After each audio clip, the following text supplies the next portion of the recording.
வயதுக்கேற்ற இலக்கு. உடற்கட்டை பெறதுக்கு நம்ம உடலுக்கு மிகுந்த அழுத்தத்தை கொடுக்க போறோம். அதனால அது வயசுக்கு பொருத்தமா இருக்கிறது அவசியம். அதாவது நம்மோட உடலோட தகுதி என்ன அப்படிங்கிறத பார்த்து அதுக்கு ஏத்த மாதிரியான இலக்குகளை அமைச்சுக்கணும். அப்போதான் அந்த இலக்கை நம்மால எட்ட முடியும். ஒரு முழுமையான உடற்கட்டு திட்டத்துல 6 பகுதிகள் இருக்கு. ஏரோபிக் உடற்பயிற்சி, வலிமை பயிற்சி, நெகிழ்வுத்தன்மை, சமநிலை பயிற்சி, ஊட்டச்சத்து மற்றும் எடை கட்டுப்பாடு, ஓய்வு மற்றும் தூக்கம். இந்த 6ல எதை எந்த அளவுக்கு பயன்படுத்தணும் அப்படிங்கிறத ஒரு வல்லுநர்கிட்ட பேசி புரிஞ்சுக்கிட்டு அதுக்கப்புறமா பணிய ஆரம்பிக்கிறது உங்களை வெற்றி பாதையில கூட்டிட்டு போகும். அடுத்து இதுல நீங்க பாக்குற முன்னேற்றத்தை எப்படி அளவிடுறது அப்படின்னு தீர்மானிச்சுக்கணும். வெறும் உடல் எடையை மட்டும் பார்த்தா போதாது.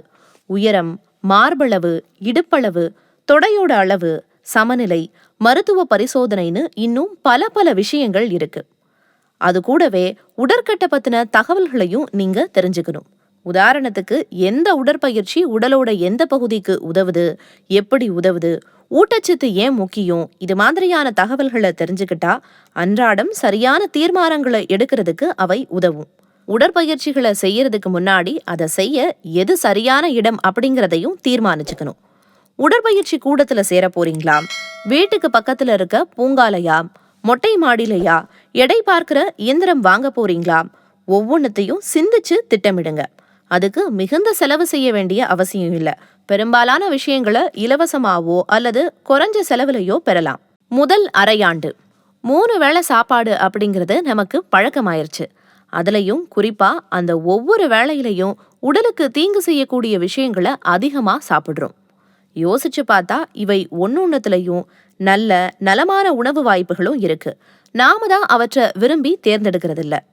அதனால காலை, மதியம், மாலை ஆகிய வேளைகள்ல என்னென்ன சாப்பிட்டா நல்லது அப்படின்னு யோசிச்சு ஒரு திட்டத்தை தயாரிச்சுக்கிறது பயனை கொடுக்கும். அடுத்து உடற்பயிற்சி போன்றவற்றை நாள்தோறும் செய்யறப்போ சலிப்பு ஏற்படலாம். அதை மாத்துறதுக்கான வழிகளையும் சிந்திக்கணும். உதாரணத்துக்கு ஒரே பாதையில நடக்காம ஒவ்வொரு நாளும் வேற வேற பகுதிகளில் நடக்கிறது, குழுவோட சேர்ந்து நடக்கிறது ஆகிய செயல்கள்ல ஈடுபடலாம். காலை வேளைகளை பரபரப்போட தொடங்காம நிதானமா ஆரம்பிக்கலாம். உதாரணத்துக்கு ஊக்கம் தர்ற எதையாவது படிக்கிறதும் நடைபயிற்சியை மேற்கொள்றதும் பயனை கொடுக்கும். சுறுசுறுப்பா முன்னேறிக்கிட்டு இருக்கும்போது நடுவுல ஒரு பின்னடைவு ஏற்படலாம். அது மாதிரியான நேரங்கள்ல தொடர்ந்து பழைய வேகத்துல முன்னேறது அப்படிங்கிறது கஷ்டம்தான். ஆனா அதை பத்தி கவலைப்பட வேண்டிய அவசியம் இல்லை. வந்திருக்கிற தடையில இருந்து மீள்றதுக்கு கொஞ்ச நேரம் எடுத்துக்கிட்டு அதுக்கப்புறமா பழைய திட்டத்தை தொடர்றது தான் அறிவார்ந்த செயல். ஊக்கத்தை தொடர்றதுக்கு நம்மோட இலக்க பகுதிகளா பிரிச்சுக்கலாம். உதாரணத்துக்கு ஒரு வருஷத்துல 10 கிலோ எடைய குறைக்க விரும்பின ஒருத்தர் முதல் மாசத்துல 1 கிலோ குறைச்சிருக்காரு அப்படின்னா அது ஒரு நல்ல தொடக்கம் அப்படின்னு அவருக்கு தோணும். ஊக்கத்தோட தன்னோட முயற்சிகளை தொடர்வாரு. அடுத்த அரையாண்டு நல்ல உணவை தொடர்ந்து சாப்பிடுறவங்க கூட மனம் தளர்ந்து போற நேரம் அப்படிங்கிறது கொண்டாட்டங்களின் போதுதான். சுத்தி இருக்கிற எல்லாரும் இஷ்டம் போல சாப்பிட்டுட்டு இருக்கும்போது இவங்க மட்டும் பார்த்து பார்த்து சாப்பிடுறது அப்படின்னா அது சிரமம்தான். ஆனா இது மாதிரியான வாய்ப்புகள் அவ்வப்போது வந்துட்டு இருக்கும். அதனால இதுல மயங்கி உணவு கட்டுப்பாடை விட்டுட்டோம் அப்படின்னா அதுக்கப்புறமா பிடிக்கிறது அப்படிங்கிறது ரொம்பவே கஷ்டமாயிரும். அதனால முடிஞ்ச வரைக்கும் எல்லா சூழ்நிலைகள்லையும் இதை பின்பற்றணும். ஆனாலும் சில நேரங்கள்ல நாம கட்டுப்பாடை விட்டுட்டோம்னா, கச்சிதமான உணவு முறையை பின்பற்றலன்னா நாமே தண்டிச்சுக்க கூடாது. சின்ன தோல்விகள் இருந்தாலும் பரவாயில்லன்னு தொடர்ந்து முன்னேறது தான் யதார்த்தம். சறுக்கலே இருக்கக்கூடாது அப்படிங்கிற எதிர்பார்ப்பு தேவையில்லாத அழுத்தத்தை தான் கொடுக்கும். பணி சார்ந்த பயணங்கள்ல ஈடுபடுறவங்களும் உணவு கட்டுப்பாட்டுல கவனமா இருக்கிறது கஷ்டம்தான். போற இடத்துல கிடைக்கிற உணவை சாப்பிட்டுட்டு எடை போட்டுடலாம். அது மாதிரியான நேரங்களை முன்கூட்டியே எதிர்பார்த்து சரியான வியூகங்களை அமைச்சுக்கிட்டா பிரச்சனை வரும்போது திகைச்சு நிற்க வேண்டிய அவசியம் இருக்காது. உணவு கட்டுப்பாடு, உடற்பயிற்சி போன்றவை பலருக்கும் புதிய விஷயங்கள். எடையை குறைக்கிறது அல்லது வேற ஒரு இலக்க கருதி இவற்றை பின்பற்றுறது சாத்தியம்தான். ஆனா அந்த இலக்க எட்டியதும் இவற்றை மறந்துட்டோம்னா பழைய பிரச்சனை திரும்பவும் வந்துடும்.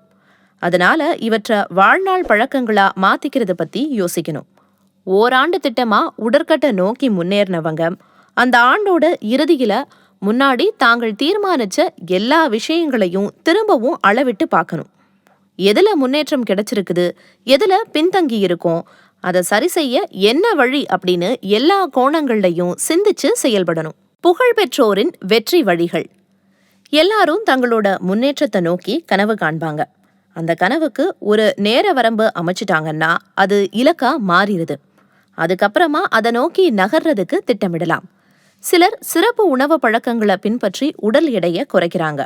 அது சரிதானா?